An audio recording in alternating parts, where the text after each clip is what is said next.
aku akan bahas tentang jawaban dari pertanyaan teman-teman yang tanya di kolom komentar maupun di DM di Instagram pribadiku.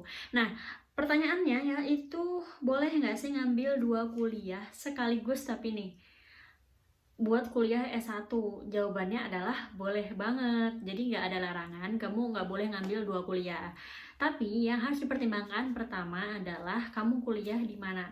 Karena beberapa kampus punya kebijakan satu orang mahasiswa nggak boleh punya 2 NIM yang berbeda. Sebagai contoh nih, misalnya kamu kuliah di jurusan teknologi hasil pertanian. Terus udah itu kamu juga pengen kuliah di kedokteran. Nah, kalau di kampus yang menerapkan kebijakan satu mahasiswa nggak boleh punya 2 NIM, tapi kamu berada di 2 jurusan, otomatis kan NIM-nya ada 2. Nah, ini nggak boleh. Nah, kalau misalnya kampusnya tidak membolehkan mahasiswa punya 2 NIM, ya otomatis kamu harus mengambil kuliah di universitas lain, jadi nggak bisa di universitas yang sama. Biasanya ya, ngambil satunya di universitas negeri, satunya lagi di universitas swasta. Atau kalau enggak, satunya negeri, satunya universitas terbuka. Atau kalau enggak, satunya swasta, satunya universitas terbuka. Dan yang pasti, ya nggak berada di satu universitas yang sama gitu. Nah, terus yang harus dipertimbangkan selanjutnya adalah dari segi kemampuan kamu. Bukan masalah kamu nggak bisa atau nggak bisa. Saya yakin kalau misalnya teman-teman yang saat ini berencana buat ngambil 2 kuliah sekaligus, pasti kecerdasannya di atas rata-rata. Nah, tapi bukan cuma itu aja yang diperlukan saat mau memutuskan kuliah di 2 jurusan yang berbeda nih.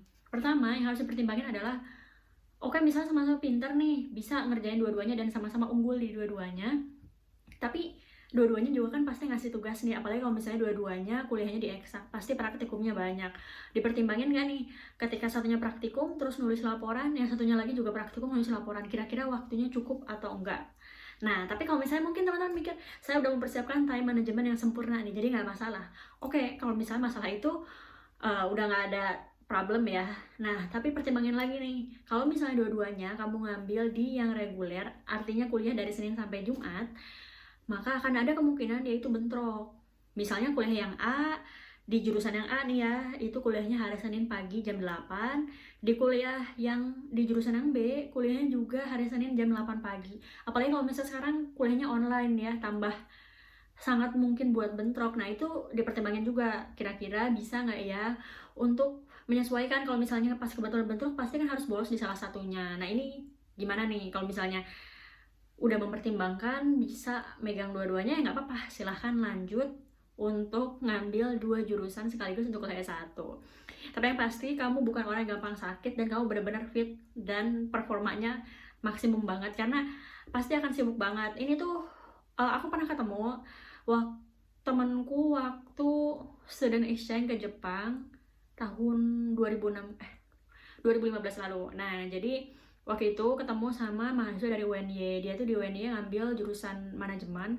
Habis itu di semester 2 dia berpikir pengen nih ngambil sastra Inggris. Akhirnya dia tes di semester selanjutnya dan akhirnya dia lanjut di semester 3 jurusan manajemen di UNY, sekaligus dia juga ngambil jurusan sastra Inggris tapi di kampus swasta. Saya lupa nama kampusnya apa, dan dia kuliah bersamaan. Nah, cuma dia juga bilang masalahnya adalah emang sibuk banget, dan karena dua-duanya kuliahnya reguler, jadi sangat sering adanya bentrok saat kuliah. Nah, untungnya waktu itu dia punya dosen yang enak, jadi dia bilang sama dosennya, Pak, saya sambil kuliah juga di kampus yang lain, jadi ya mohon dimaklumi kalau misalnya dia jarang masuk ke mata kuliahnya. Nah, untungnya dosennya kayaknya peduli dan yang ngerti lah kalau misalnya kuliah di 2 kampus kayak gimana.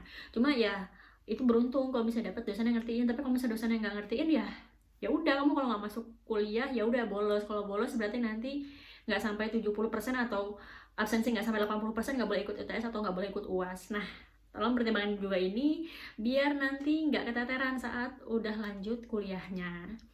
Segitu aja, terima kasih sudah menonton video ini sampai akhir. Kalau kamu punya pertanyaan lain, bisa tanya di kolom komentar di bawah ini. Terima kasih.